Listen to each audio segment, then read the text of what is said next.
Hello, this is Dr. Anitra Shelton-Quinn, school psychologist, bullying expert, and expert in crisis intervention and suicide prevention. I want to talk today about a video that I saw surface recently on the web regarding a 9-year-old student named Quaden who has experienced bullying and as a result experienced thoughts of suicide and expressed that verbally on the video. First of all, my heart goes out to Quaden and his mother and any parent who has had to sit by and see your child going through the trauma of bullying. Despite the commentary that has surfaced regarding whether Quaden is actually 9 years old or not, that is besides the point to me as a psychologist and a voice for children.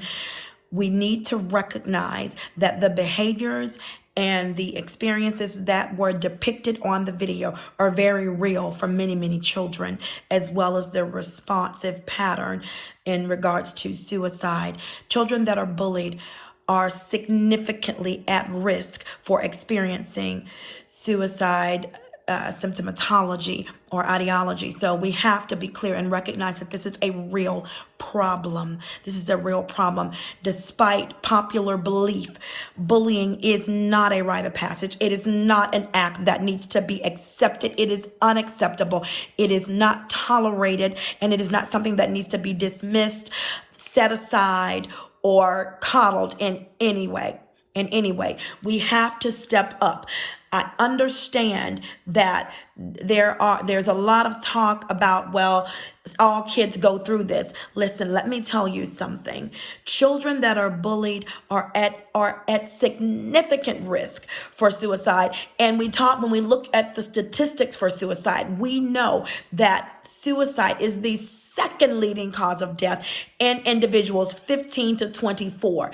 Now, we have got to do something about that. So when we say, well, what is bullying? Bullying, let me say this. Though bullying is not one isolated act that involves a student doing something to another student and it's one time. It can be, and it also can be a series of taunting physically, verbally, digitally. Hear what I'm saying? And so we have to put action points in place that prevent bullying, that also provide intervention for students that are bullied, and that also provide postvention. But on the flip side of that, what about the students that are doing the bullying?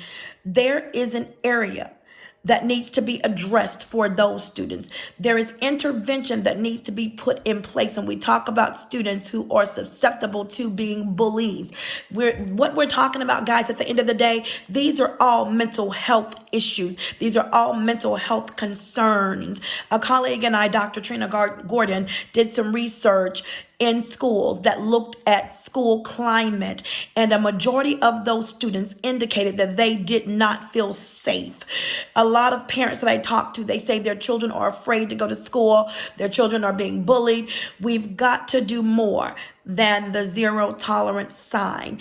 There have to be strategies and interventions put in place where we can truly be our children's keepers. We can truly see the value and the strength of in loco parentis, which is in the place of the parent, which is what every school should be. We can truly see and feel the influence of in loco parentis. Bullying has to end. This is a call to action for school districts, for parents, for professionals, and for educators to put a stop to bullying. Here's the thing. As my colleague and I, Dr. Gordon, we created a program entitled Village Builders. We went into school districts and we put together task force at the community level and at the school level that involved awareness, that involved intervention, and that involved prevention. So it was a 3-tier component, and we were able to see results. So what I'm asking to happen, I want you school districts. I want the teachers, educators, reach out to me. We want to equip you with the Village Builder program. We want to see an end to bullying. We want to see an end to suicide in response to bullying. We want to see children who are made whole such that they don't have to depict harm and undue distress on another child to feel good about themselves. These are real issues. These are real issues. I want to hear from you. This is Dr. Anitra Shelton-Quinn. I've been in the field 20 years. I have had the blessed opportunity of being published in my field and speaking nationally a number of times. And I stand as an advocate for children and as a support to families and as a provider to schools to ensure that all children are safe. I want to hear from you. This is Dr. Anitra Shelton-Quinn. Reach out to me. You can contact me. You can go to my website, www.dranitrashelton-quinn.com. Hey, you can reach out to me directly. Please feel free. You can reach me at 832-302-7022. That is my professional line, and I do look forward to hearing from you. Or you can reach out to me on Messenger. Reach out to me there. I have a page there, Dr. Anitra Shelton-Quinn. There is also a crisis intervention and prevention page there on Facebook that I man. So please, I would like to hear from you. We have a responsibility to our children and to our youth to ensure that they feel safe. Talk to you soon. Bye-bye.